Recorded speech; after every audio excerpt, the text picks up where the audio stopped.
Guys,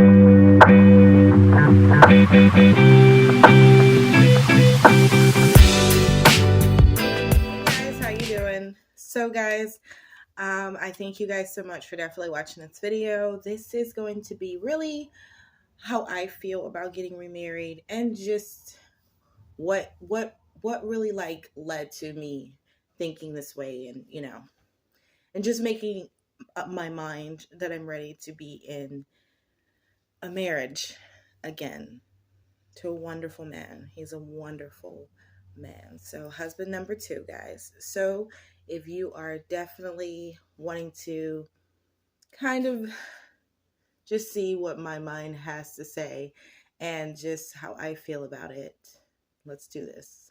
So, guys, I did write down parts on just like the little topics that I'm going to pretty much talk about. And the first one I'm going to talk about is divorce. So, everybody knows with divorce, sometimes it's a stupid reason, sometimes it's a serious reason. And for me, mine was a serious reason. Basically, he cheated. And basically, the relationship was just very toxic. Um, and if you've never been in like a long relationship before, and you just want to just have a happy relationship, and if you're the person that's in the relationship that is positive, and I could say that I was naive, and I'm not the type of person to accuse someone of something, especially if I don't have proof. So that was the reason we stayed together so long. But I had a feeling he was cheating on me. I had a feeling, that he was using me and everything. But, you know, like I said, I guess to me, I was very naive in the first marriage. So how I found out he was cheating, because I'm the type of person I like to have proof, a real reason as to why we're not going to be together anymore. So this particular day, he set up the Wi-Fi box, and he had this specific email, this specific password, and I've never seen it before. But I remember one time when we were separated, not really separated, like broken up, but he took a job in another state, that type of thing. And I remember this Facebook he messaged me on that I've never seen before. And I remember him giving me his phone. And I've never seen the Facebook that he had. He had a different one. So I was like, okay. It's just kind of confusing. So my thing was, it was something talking to my heart. And I believe that it was God. And he was just talking to me like, you need to find out where that Facebook is. Why? Shouldn't I trust my man? And like I said, I was naive. And I remember the email and the password that he used to set up the Wi-Fi box. So this particular time, he was at work and I was home. And I had my phone and I was like, okay, let me try this email with this password and just try and use it for Facebook. Instantly logged into that Facebook that he had hidden, full of women, and all the things he was saying. The times he was in the other state and he needed money, I was there for him because I'm your wife, the times he was, he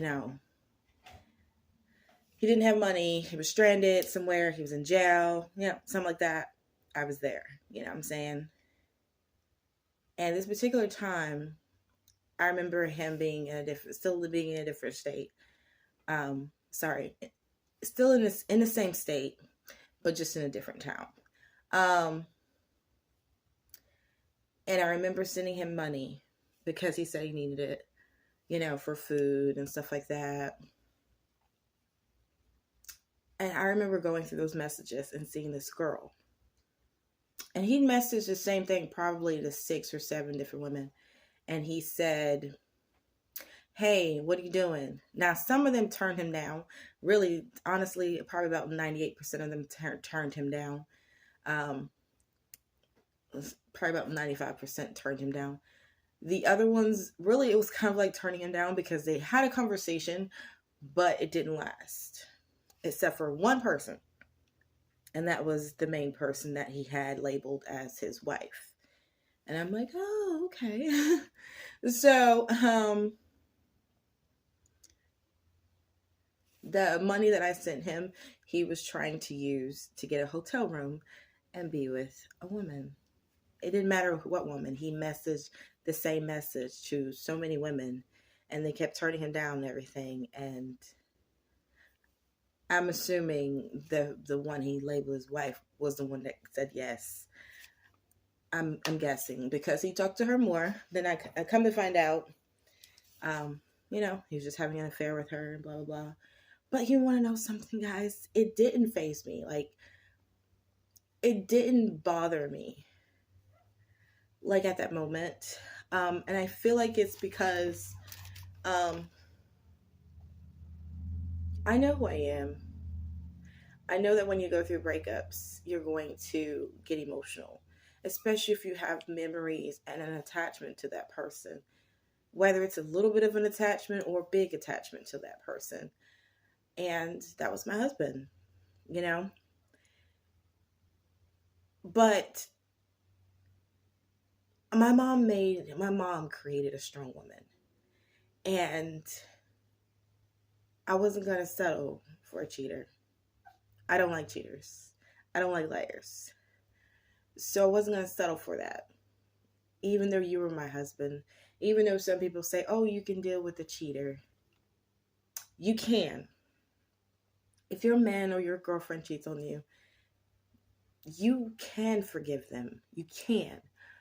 But when the relationship is toxic and there's really more negative than there is good, let that shit go. Now, I even prayed. I prayed throughout my marriage. And I guess God just kept showing me the red flags. And just telling me, you got to get out of that. The moment I remember walking into that courtroom and eloping, and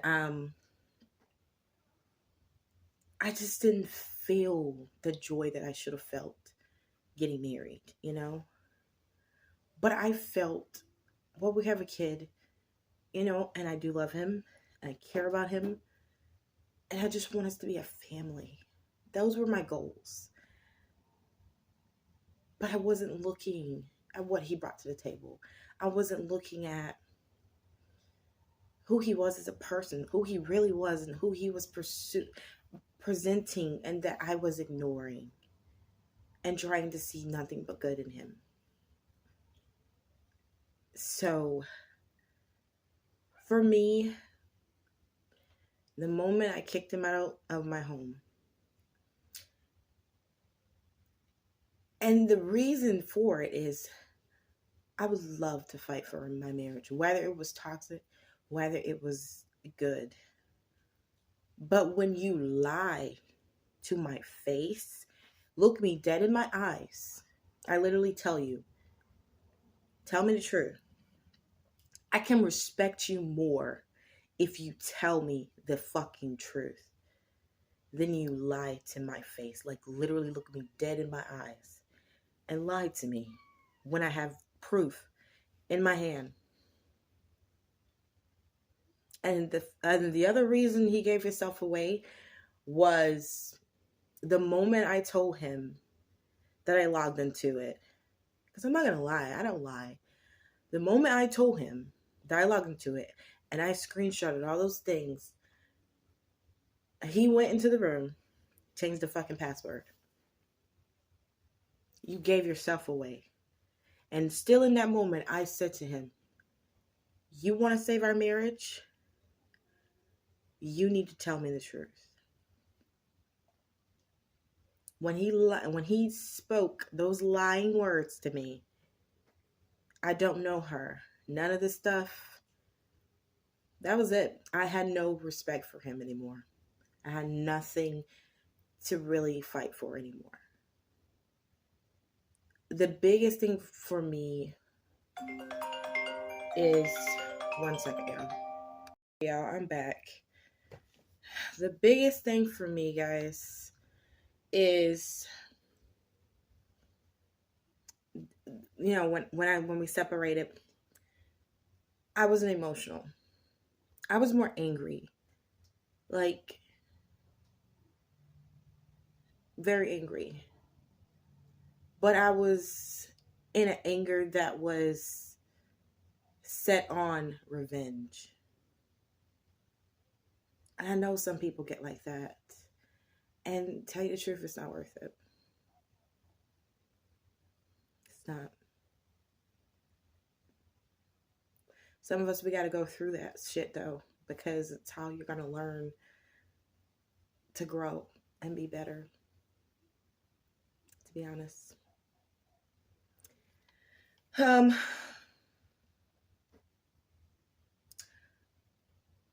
You're going to have moments. You're going to cry. And I cried. I didn't cry in that moment.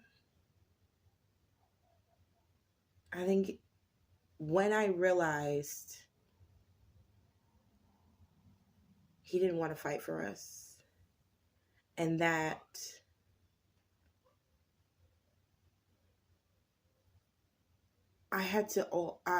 he didn't want to fight for us, and I had to wake up and realize that it's a marriage, but it was broken, spiritually broken. There was no covenant anymore. He broke the deal. Having a conversation with my grandma, sitting down with her, it's good to be inspired by elders also, and elders that's gone through it, and whether you're young, old, gone through it, it's good to have those people in your circle to help you through it, especially if you don't know really what's happening. Why are you so emotional? Why are you so angry? Why are you this? Why are you that? It's good to have positive people in your circle to just help you push through. And I had that. And the biggest person of all is God. I had God. And through my anger, I prayed. And I prayed and I prayed and I prayed and I prayed. And God restored me to a woman again, to a whole Whitney again. Because I was broken.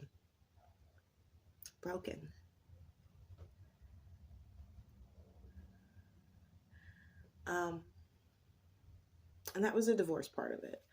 So number 2, having the kids, for me, I was always told, be fruitful and multiply. Keep your husband happy. When he comes home from a hard day of work, make sure his dinner's ready. Make sure his bath water's ready. Respect your husband. And definitely make sure he respects you. It was always about catering. And that's all I knew. But it was the absence of yourself. It was the absence of myself, where I needed the same thing. And I absent myself from it to where it was just him. And so that's why I had the boys back to back. Because I wanted to be, of course, I wanted to be a mom. And I was a wife. And I thought we were settling.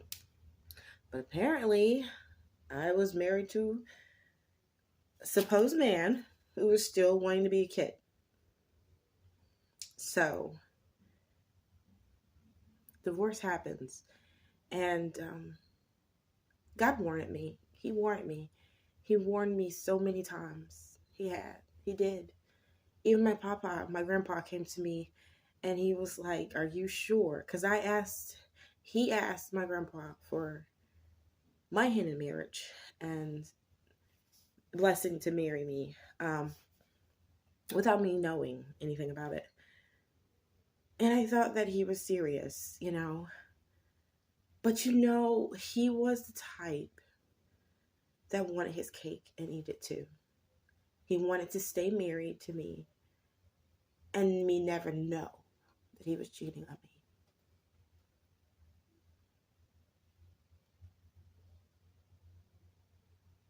He begged me to stay. He begged me to stay married to him. He literally told me, "You can go in trying for a divorce, but I'm not going through with it. So you can cheat on me, you can lie to me, you can do all these things to me, but you still want your cake and eat it too." So giving up my happiness, I gave it up for my kids. After the divorce and everything, I completely didn't date. I was celibate, and I focused on my kids. I gave up everything for them. I didn't party. Never did, really. I never partied. I never really got anywhere. It was really devoted to my children, devoted to my babies, and work, and them. That was it. I was willing to really to just be a single mom forever. Um, I guess the fact of maybe I was scared to start over, I'm not quite sure. But I do know that I literally locked myself down to just being focused on them. It took my mom actually saying to me, "I don't want you to be like me. I don't want you to be old and alone. You need to start dating again." That was emotional for me because at that moment, in those moments, I didn't want to think about a man.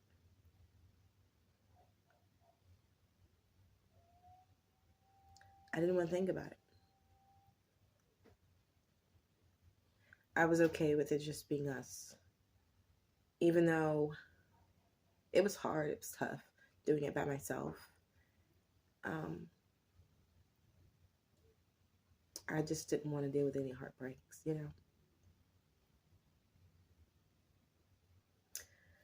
So we go into dating again. Dating again for me, some people do it online. Some people meet people in person. I've tried signing up for speed dating, but no one would freaking go with me. So, they do the online thing. And some people say, "Oh, the online thing is bad." But some people do meet really good people online.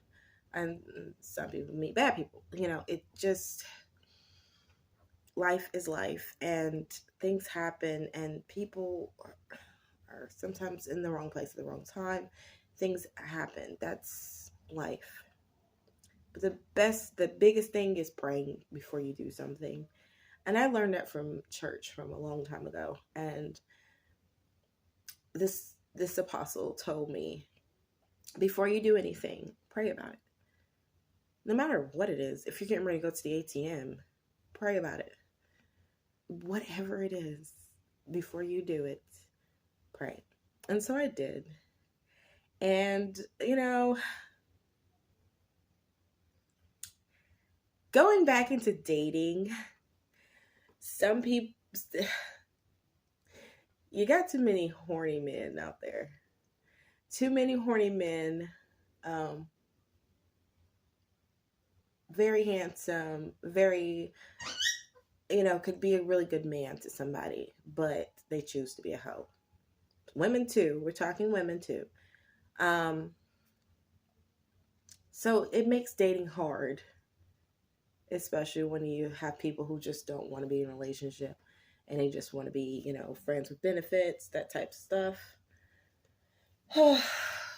So for me, I didn't message anybody. I just wanted to see who would pop into my inbox on their own. And so I made my profile, on the state that I was in at that moment. Um, you know, I've heard so many lines, so many things men say. Um, and I went with an open mind. And I don't talk about my sexuality. I've never talked about my sexuality. Um, I'm a woman of God. And I do believe that we are supposed to be men and women, not woman and woman, not man and man, but life is life. You make your own decision. But I felt that I wasn't ready to trust a man. And I was willing to be with a woman. I've never told anybody that, so this is new. This is real new. But I was willing to be with a woman. But I was nervous because though I've had experiences in my younger years, everybody goes through something. Everybody, was like, but I had an experience, not a full-blown experience, more like just teenagers being silly. But I wasn't 100% willing to be a lesbian. So I was hoping to find a man.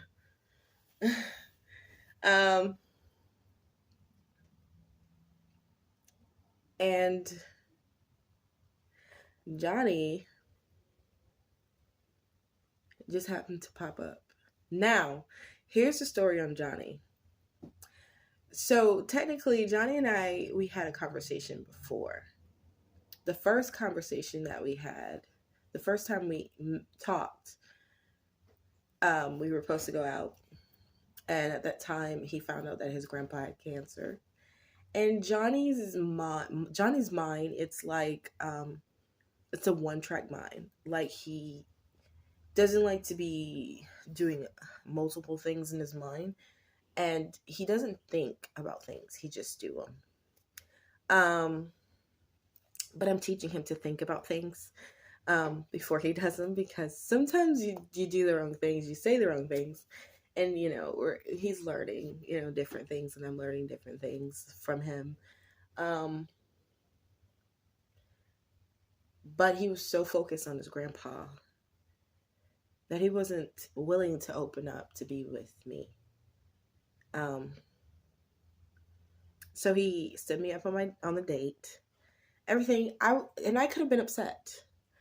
I was hurt, but I wasn't upset, because I was like, this has never happened to me before. I've never been stood up on a date. So this is new. And in my mind, I felt like, oh my God, maybe I'm not attractive. You know what I'm saying? But, I just, I left it alone.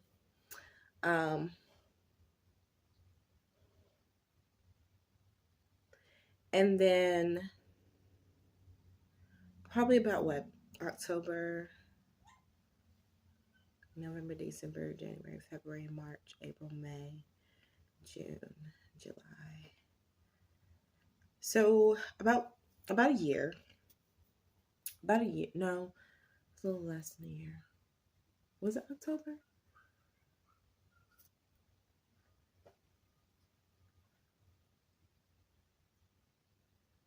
It's about 8-9 months passed. And still on the dating site.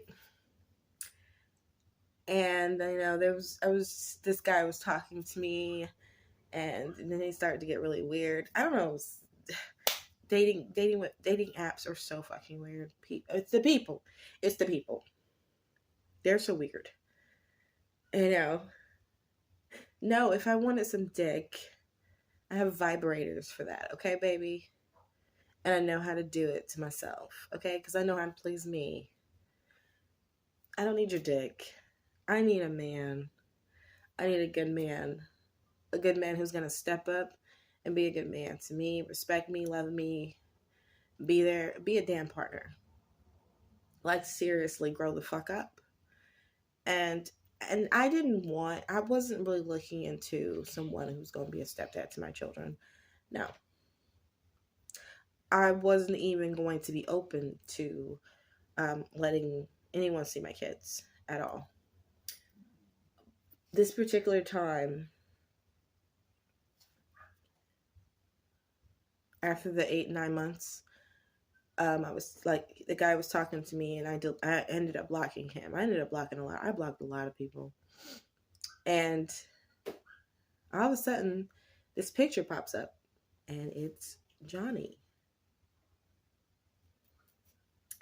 and he's saying, he had this whole book. I mean, it was long, of all the things he is going to, all the things he is, and he's going to be to me. And he has never once lied in that book he sent to me. That was his first words to me. It was a long ass book of all the things he was going to be to me and as a man and for my children. And of course, when you see something like that, you're like, man, whatever. But his actions speak louder than words. And to this day, he has kept his word. Relationships, you argue, you get upset.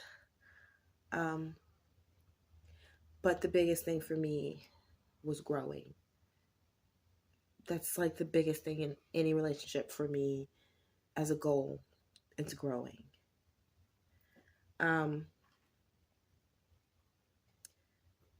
And when he messaged me, he didn't realize it was me. And when I told him the story about what he did, he literally was like, oh my goodness. Oh, yeah, I forgot a piece of skin. I'm putting this chapstick on. But he was like, oh my goodness, this girl's going to block me. But I didn't block him because my mindset wasn't of a child. It's just not. I've learned from all my mistakes and things like that. And yes, I do still make mistakes. But I learn from them and I learn to be better. And so does Johnny.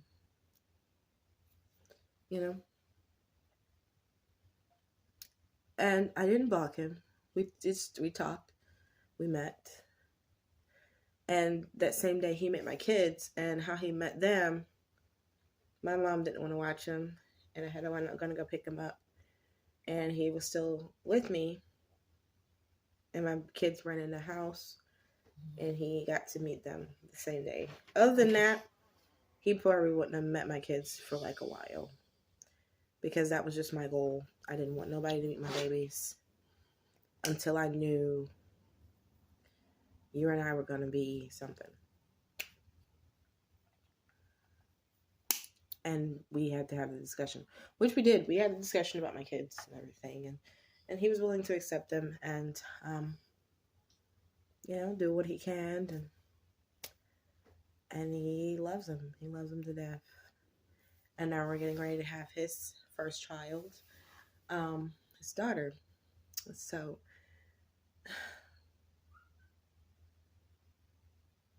God will help you through whatever you're going through. Don't give up is the biggest thing I can tell anybody. And God will use people that are around you most times to steer you back into life. and not giving up on love and not giving up on your future. If it wasn't for God, it probably would just still be me and the boys. And him, having my mom say those words to me,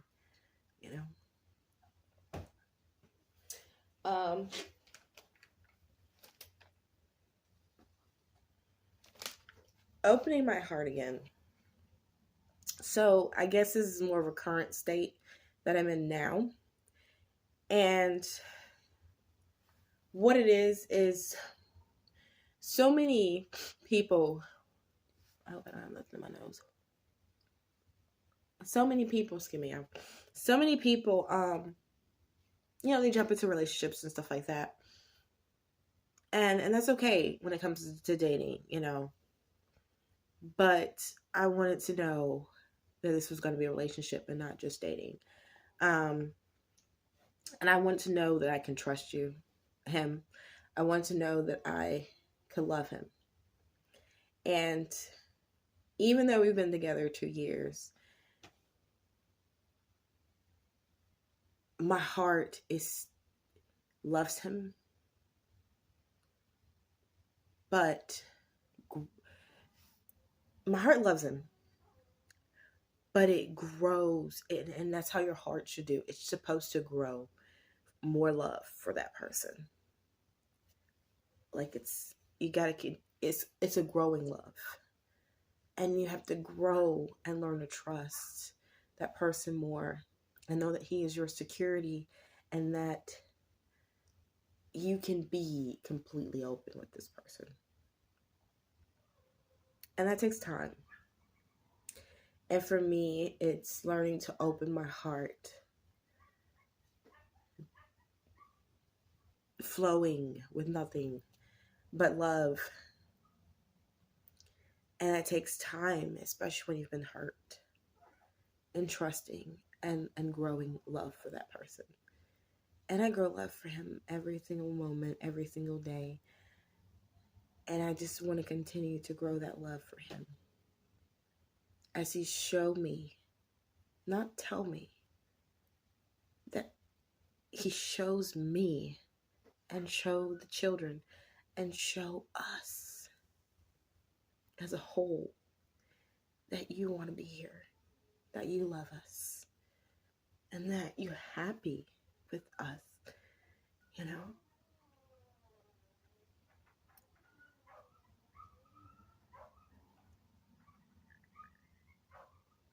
Love is beautiful, especially when you can share it and grow it together.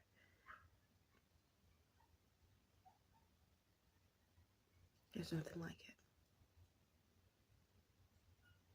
So every day we grow our love, our bond, our unit as one, more and more closer, more and more stronger together. And the center man always is God. Always. Always.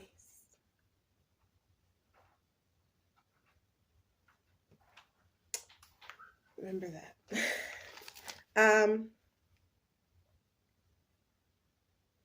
Setting goals. So setting goals for me, I didn't set goals in my past relationship, but I was more simple. I'm a wife. I'm a mother.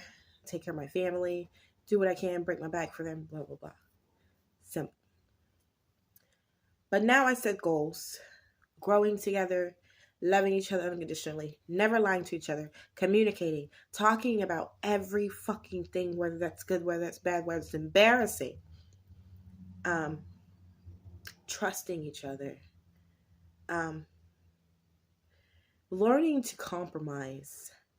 And it's okay to do things that your partner wants to do that you may not like to do. But the whole concept is working together, compromising with each other, and learning of each other, and learning to just support each other in whatever the case may be. And we do that. We do that. There are some things I don't like doing, that he likes to do. There's some things that I like to do that he doesn't like to do. But we compromise with each other, and we do it because we love each other. And we don't want to start over. We literally tell each other that every fucking day. I don't want to start over. I want us to be it. Nothing else. I just want us to be it forever. That's it. And when you and your partner are that sincere and willing to work at it every day, hold on to that person and pray, because you're going places, you're doing things, and you have the most beautiful relationship and love that people literally are desperate to find. But so many do the wrong things, and so many don't want to bend themselves and compromise or do a little bit of submitting into making it work. We're not always right. And we can't always be stubborn if we want to have something so precious that's forever. Just saying. Oh, and okay. And the biggest thing of all, settling and knowing that you're ready to get married again. So for me, guys, I know that I'm 100% ready to get married because I know that this person, this man, is for me. We communicate on every level about everything we feel, even the things we don't want to talk about that could be embarrassing or harmful or hurtful to our partner. We talk about it because that's what's going to shift everything where it should be, so that you guys can be more aligned and ready to enjoy this life together and see so many years of being married and just having a happy life. You're going to have conflict. You are two different people with two different personalities. But the biggest key is love, trust, respect, and most of all, communicating. You got to communicate. Johnny wasn't the type to communicate. He was not big on that. But he knows how much it means to me and how much it helps us to understand each other. And so he compromises. And he does it for us. You got to be willing to compromise with your partner and know that, this life isn't forever. And I'm either going to be a hoe or I'm going to live a life and let it flow with nothing but love for one person and just be all I can be for that person. There's so many people that rather share, and so many people, and that's just what they choose. But a lot of people regret that. They do.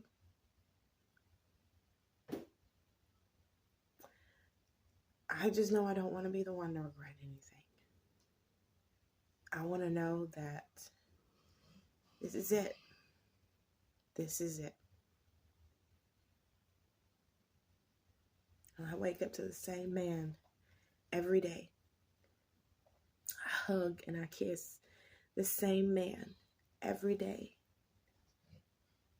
I have a wonderful family that I wouldn't trade for anything in this world. I didn't think that Johnny would be a good man to me. I really thought that we wouldn't make it to this point.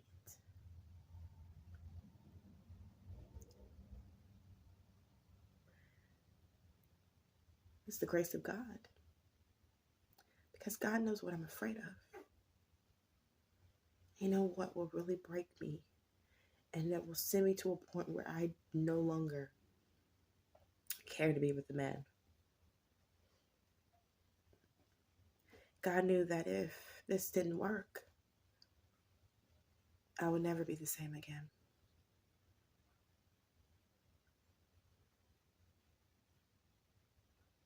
I'm not the type to keep doing the same shit.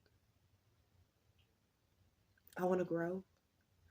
I'm getting older. I'm a millennial. And I have babies. I have babies that look up to me, that literally I'm the role model. He's the role model. And that we have to be better for them.